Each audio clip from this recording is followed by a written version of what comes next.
A paz do Senhor, meu amado irmão, aluno da Escola Bíblica Dominical. Lição de número 2, último trimestre de 2022, outubro, novembro e dezembro. E nós estamos então na aula de número 2, Vem o Fim. Estamos estudando sobre o livro do profeta Ezequiel.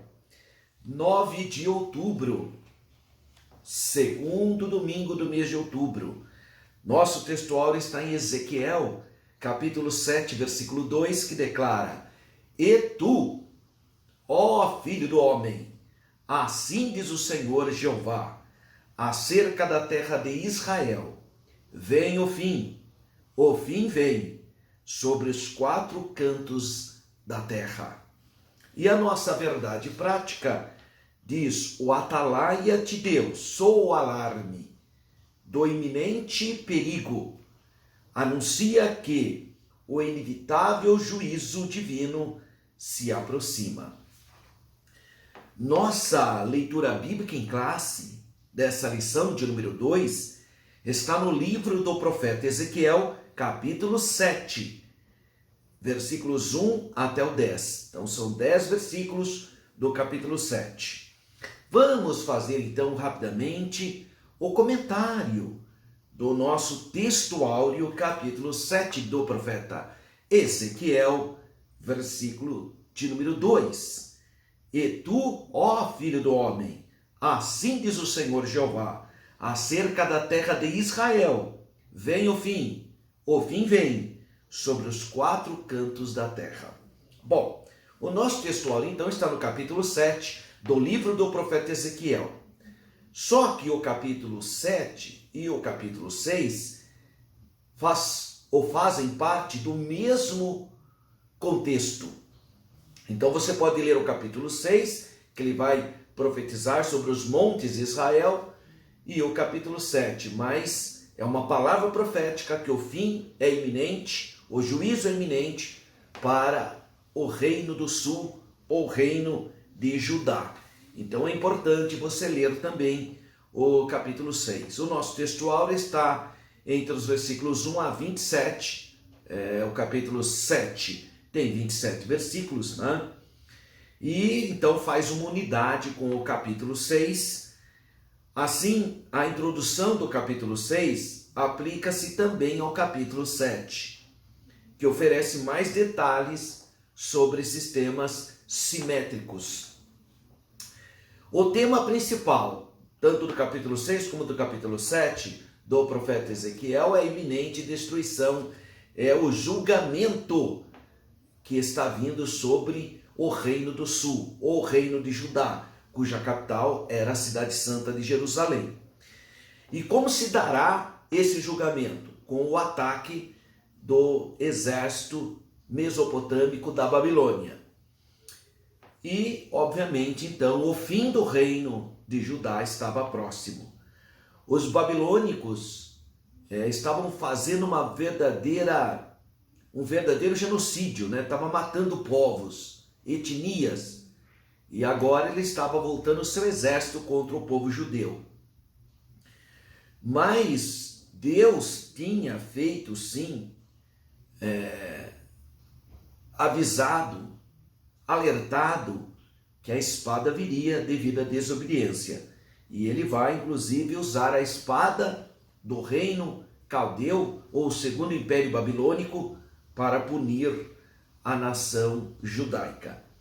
O dia do ataque, então, seria o dia do Senhor, uma terrível demonstração da ira de Deus sobre os desobedientes. E seria um dia, então, decisivo. O próprio pastor Ezequias vai comentar esse texto, e no comentário dele ele faz um apontamento sobre a iminente destruição cósmica, né? Ele vai pegar então esse contexto do capítulo 6 e 7 de Ezequiel, e como a palavra de Deus de fato tem esse duplo comprimento, a espada de dois gumes, né? Serviu para a destruição iminente do reino de Judá, mas também para toda a terra.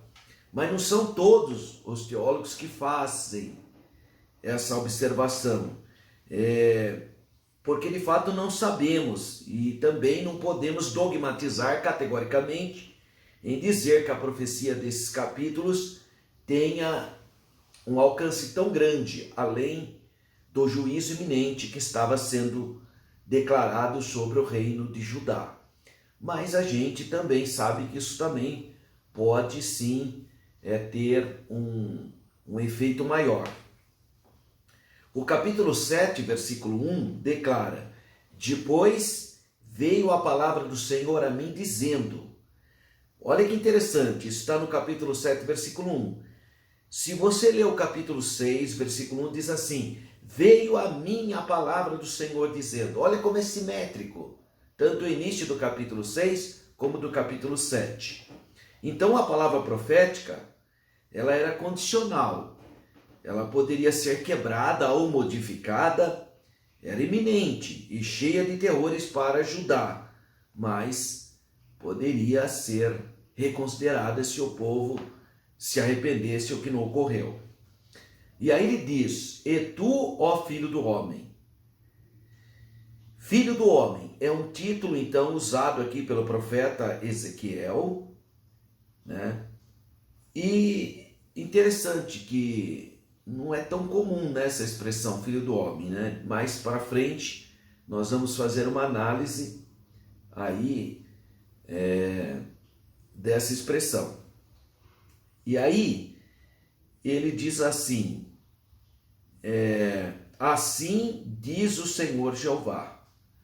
Literalmente no hebraico, Adonai Yahvé, né? Os dois nomes divinos. Assim diz o Senhor Jeová. A ideia Senhor seria o soberano Deus, né? O eterno soberano. Então esse título divino é usado 217 vezes no livro do profeta Ezequiel, mas somente 103 vezes no restante do Antigo Testamento. Então a maior parte da expressão Adonai Yahvé está no livro do profeta Ezequiel. Uma expressão semelhante a gente encontra na profecia de Amós. Ele descreve também a destruição iminente, mas aí é do reino do norte, do reino de Israel, Samaria.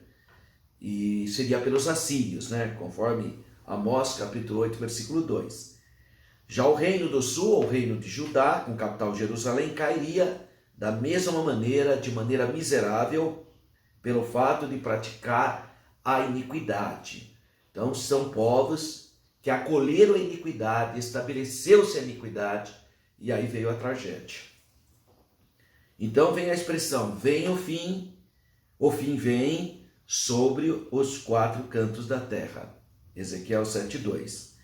Aí vem essa expressão, quatro cantos da terra. É óbvio que a população daquela época não tinha noção da esfericidade da terra, né?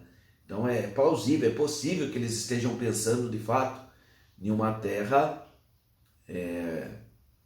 quadrada, né? Porque eles realmente não têm uma noção.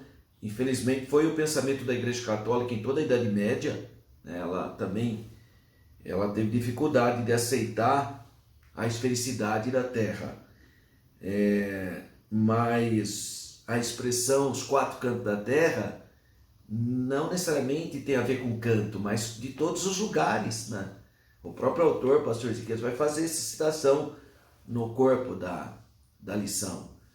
Então, naturalmente isso significa de todos os lugares da terra, mas também repousa sobre uma antiga noção hebraica que a terra era chata, né? Que a terra era quadrada, que era a noção prevalente na Idade Média.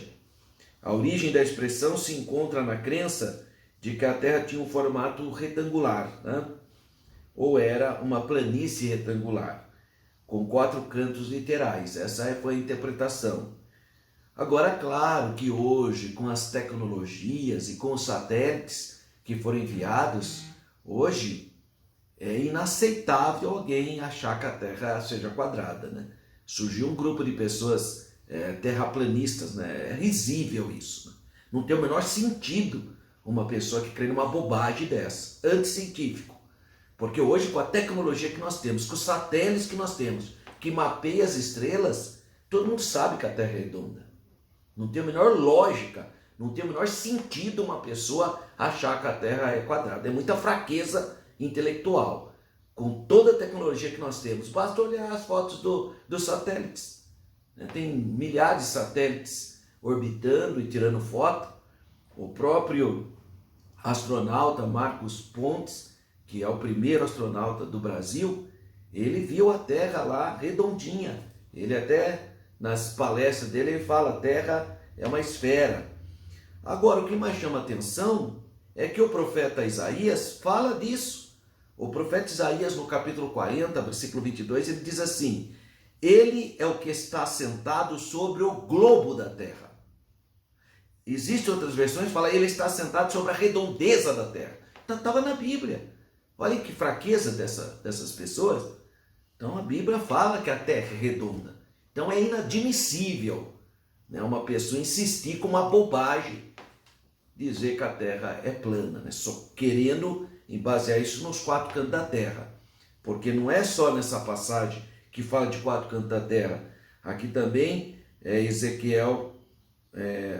Isaías capítulo 11, versículo 12 fala dos 4 cantos. Apocalipse capítulo 7, versículo 1 fala dos 4 cantos da terra, que pode ser também os 4 pontos cardeais: norte, sul, leste e oeste.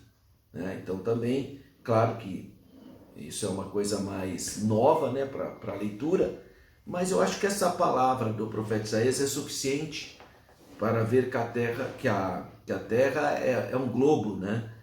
Porque o profeta Isaías declara explicitamente aqui em Isaías 40, 22, ele é o que está sentado sobre o globo da terra. Então a Bíblia fala que a terra é redonda também. Então não dá para a pessoa ter essa fraqueza. Mas a ideia aqui dos 4 cantos tem mais a ver com a terra toda, né? Quando fala dos 4 cantos, está dizendo em toda a face da terra. Também hoje, modernamente, a gente poderia dizer que seria os 4 pontos cardeais: norte, sul, leste e oeste. Então não tem nada a ver com essa bobagem de terraplanismo que apareceu no nosso país. Portanto, a terra é redonda. Basta você ver as fotos enviadas pelos satélites e também pelos astronautas que estiveram fora da Terra e viram o globo da Terra, a redondeza da Terra. Inclusive o astronauta brasileiro Marcos Pontes também viu a Terra do foguete onde ele estava, né?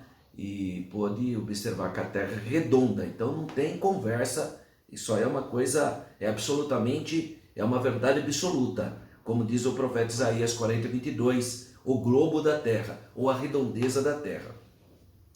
Bem, a introdução. O juízo divino, descrito no discurso profético, então, do capítulo 7, é endereçado aqui. O capítulo 6 fala dos montes de Israel. O capítulo 7 fala da terra de Israel. Eretz Israel. Ou seja, particularmente aos seus moradores, aos seus habitantes.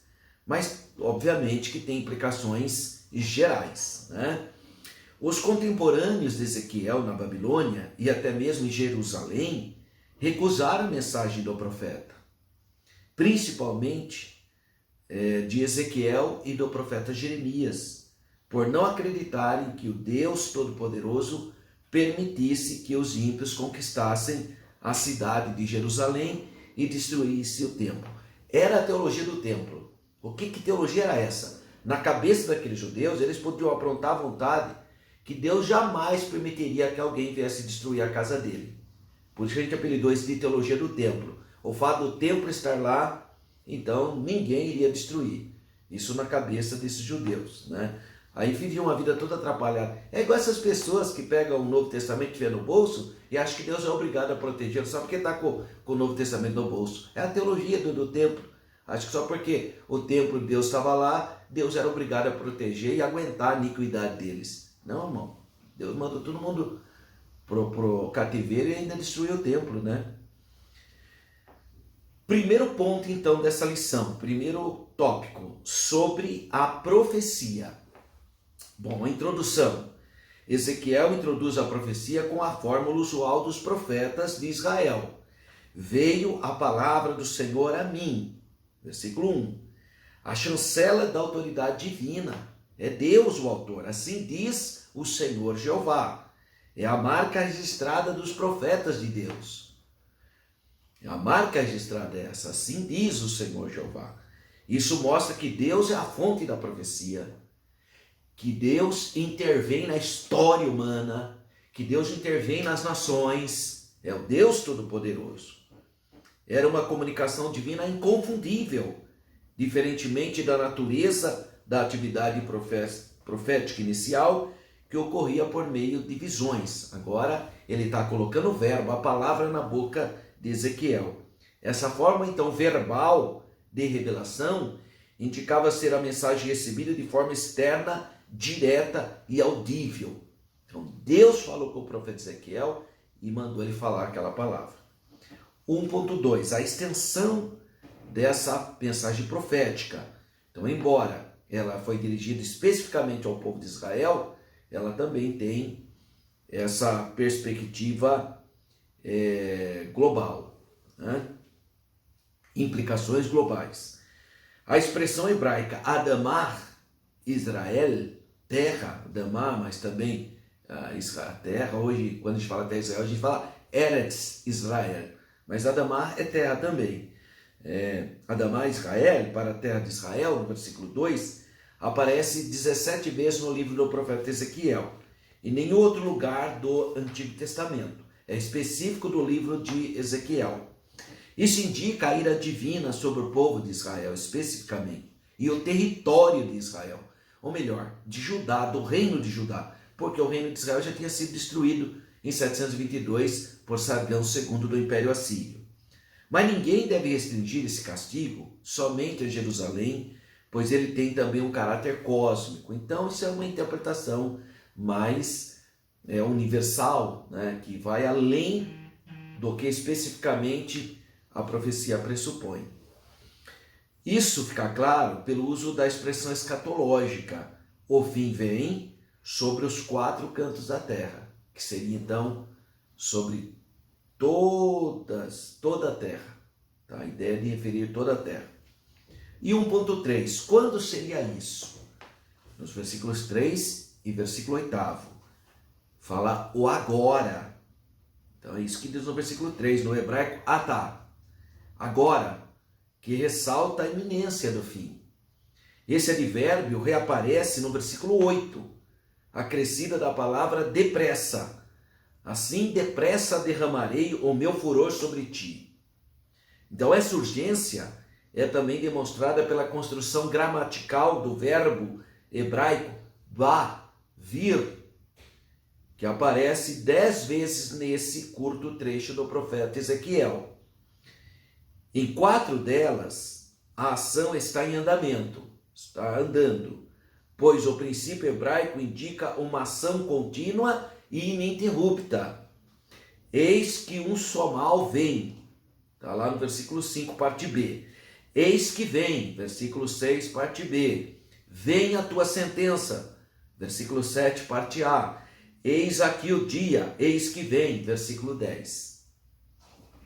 Então, o resuminho desse primeiro tópico, o profeta Ezequiel anuncia a hora do acerto de contas com o reino de Judá, com a cidade de Jerusalém, pelo Deus Todo-Poderoso. Segundo tópico, sobre o fim. Então, temos o segundo tópico aqui agora, que é sobre o fim. Então, nós vimos o primeiro tópico, já pudemos fazer a análise sobre a profecia, agora sobre o fim. 2.1, sentindo.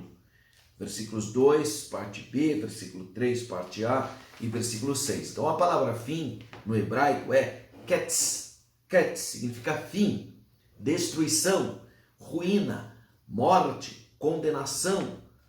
Ou ha-ketz, o fim.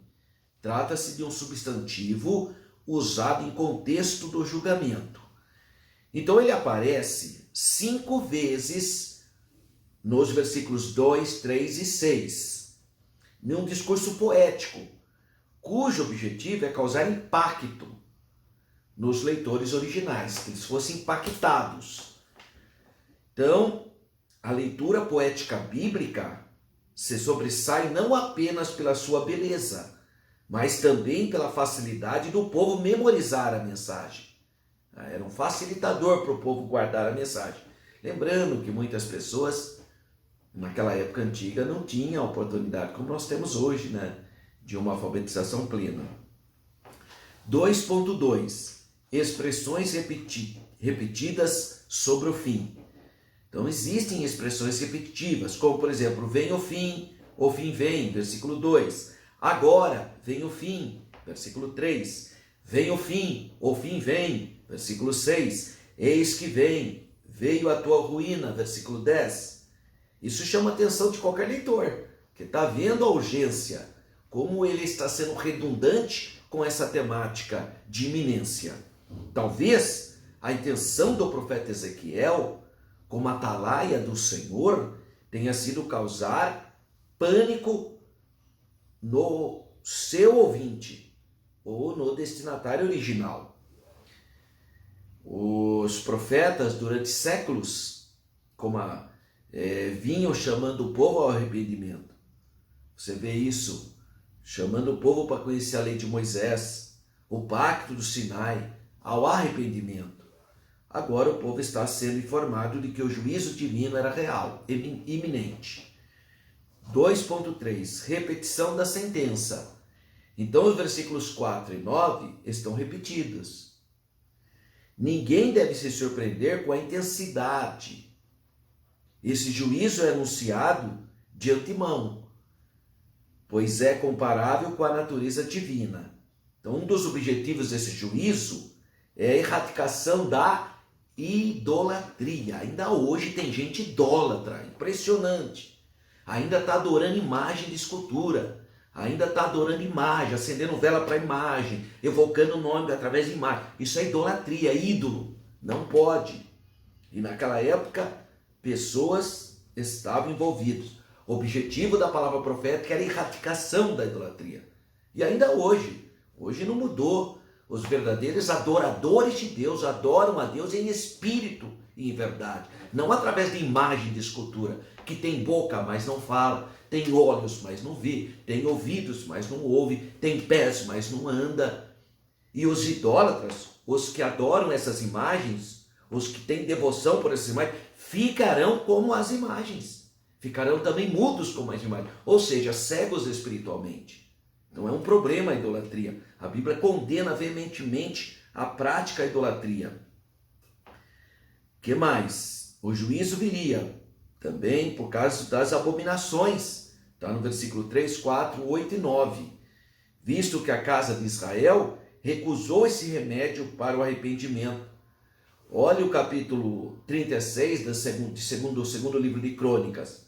No segundo livro das Crônicas dos Reis, capítulo 36, versículo 16, fala que não houve mais remédio, que Deus mandou os profetas madrugando, profetizando, condenando a idolatria, condenando as abominações, condenando a iniquidade. Mas eles não aceitaram, aí não houve mais remédio. Está lá em 2 Crônicas, capítulo 36, versículo 16. Todos estão sendo informados de antemão sobre a causa da destruição. E lhes é dada a oportunidade de arrependimento, porque Deus quer que todos se arrependam. Essa é a vontade de Deus. Então é uma reflexão relevante. Também em nossos dias, porque somos seres morais e prestaremos contas a Deus pelos nossos atos. Então a sinopse, o resumo do tópico 2, o capítulo 7, traz uma série de expressões e sentenças que confirmam o sentido da destruição total no fim.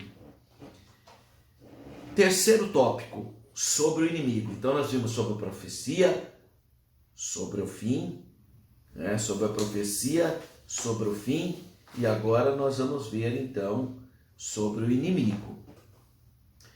3.1 fala assim a palavra profética: já floresceu a vara, versículo 10. Então Ezequiel faz uma analogia botânica, uma metáfora, uma analogia, uma comparação que se perdeu com o tempo. A palavra profética anuncia: veio a tua ruína, já floresceu a vara, reverdeceu a soberba. Ezequiel 7:10. O que essas palavras então significam? Há diversas interpretações, mas especificamente essa questão da vara que floresceu, ele está se referindo ao rei Nabucodonosor. Assim, o rei da Assíria foi o chicote de Deus para o reino do norte, o reino de Israel, Samaria. Da mesma forma, o reino de Judá seria punido através do rei da Babilônia. Nabucodonosor com Azorrag iria chicotear a capital do reino de Judá, Jerusalém. 3.2. Reverdeceu a soberba. Versículos 10, parte B. O rei Nabucodonosor extrapolou os limites. Ele foi extremamente cruel na aplicação do castigo. Deus não mandou o rei proceder dessa maneira. Por isso o furor de Yahvé, do Senhor, se acendeu contra a Babilônia por causa da desobediência dele. Essa reação divina é exemplar, pois ainda hoje Deus julga os poderosos que abusam da autoridade e cometem atrocidades. Às vezes isso respinga também no próprio povo, mas o castigo definitivo é individual e na eternidade. E 3.3, a biografia do rei Nabucodonosor. Esse nome portuguesado veio da Septuaginta, do grego, porque na língua arcádia ou aramaica, a antiga língua da Mesopotâmia, o nome dele é Nabu-Kudurri, ou Nabu-Kudurri-Utsur. Esse é o nome dele. Significa Nabu protegeu minha herança. Nabu era uma das divindades da Babilônia.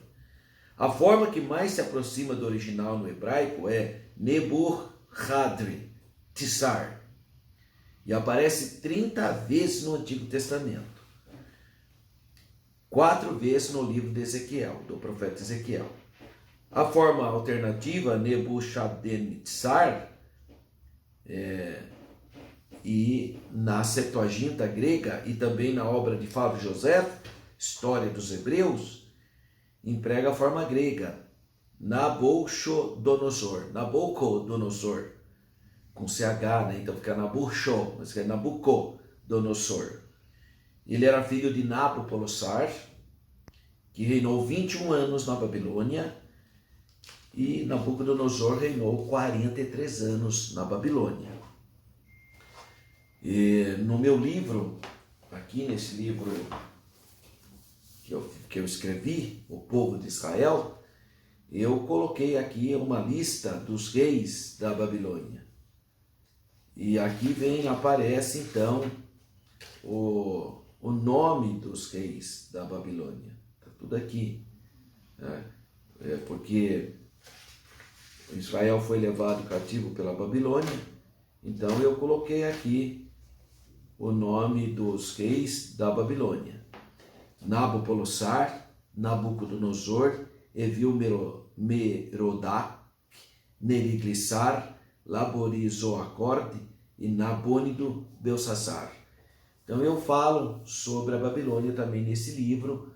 Se você quiser adquiri-lo, você pode adquiri-lo também.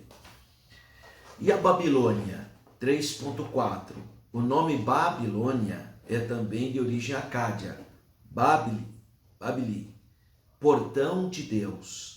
O Antigo Testamento hebraico usa Babel ou Vavel, e a Septuaginta usa Babilônia, em português. O nome do país é o mesmo da sua capital.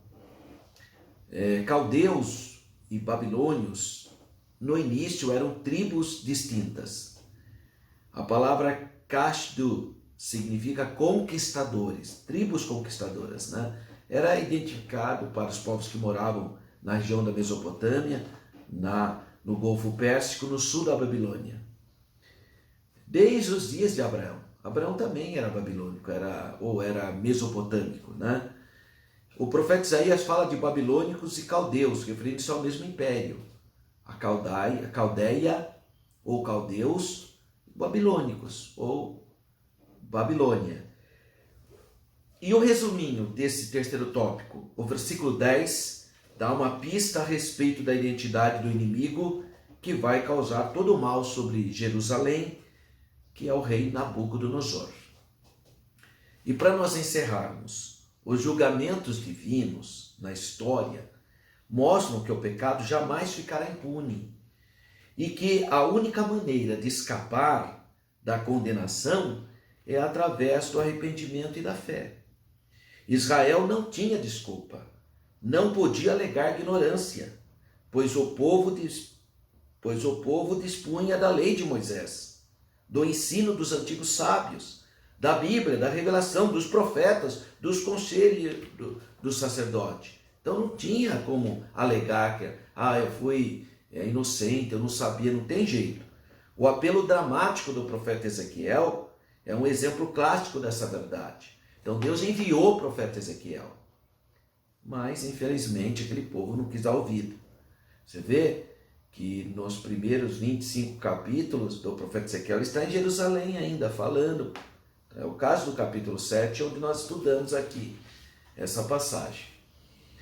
Bem, eu quero uma vez mais apresentar para você o meu livro, O Povo, a história do povo judeu. Pode ser muito útil para você que está ministrando essa aula. Você pode adquiri-lo entrando no site www.livrocristão.lojaintegral.com.br. Você pode adquirir esse livro e você pode também adquirir esse livro meu, que é o imaginário de Jerusalém, como que as religiões percebem Jerusalém, desde as antigas tribos beduínas que passavam pelo corredor sírio-palestino, desde a época de Salém, na época do Melquisedeque, depois quando Davi conquista no ano 1000 Jerusalém, também o local que foi o sacrifício no Monte Moriá de Abraão, a conquista de Davi no ano 1000, depois eu vou falar sobre a morte de Jesus em Jerusalém, a conquista de Jerusalém pelos Império Romano, a reconstrução de Jerusalém tomando formato cristão no período católico, depois a conquista islâmica no século VII, a questão do Domo da Rocha, depois a conquista dos protestantes, as cruzadas e depois a conquista dos protestantes, tomando do Império Turco-Otomano até a independência de Israel. Então são livros que vão te ajudar muito. Você pode adquiri-los escrevendo, entrando no site www.livrocristão.lojaintegral.com.br. Eles vão para a sua casa. E você que tem recursos econômicos, você que tem recursos e tem condições de fazer uma viagem, tem saúde, invista em você. O nosso grupo, Visitando Israel, 9 dias, serão 9 dias na Terra Santa em Israel. É o grupo do professor Alberto, será em novembro de 2023. Você tem um ano para se preparar, é uma bênção. Então entra logo, põe o seu nome, porque eu só levo um grupo pequeno. Eu não gosto de grupo grande, porque eu gosto de dar aquela atenção especial. $3.390. Entre em contato aí nos telefones da Renova Turismo, liga lá e fala: eu quero fazer parte do grupo do professor Alberto, novembro de 2023. Tudo incluso, $3.390, exceto o almoço, porque cada dia a gente está no local. Venha, se você tem recurso, invista em você e vamos conhecer a terra de Israel. E, para encerrar, acesse o meu site www.professoralberto.com.br. Lá você pode baixar a lição em Word e a lição em PowerPoint, em slides. Pega os slides, mexe onde você acha que deve mexer, mas já está tudo prontinho para você dar uma aula abençoada, você que é professor. Tá bem? Que Deus continue abençoando a sua vida. Fique na paz do Senhor.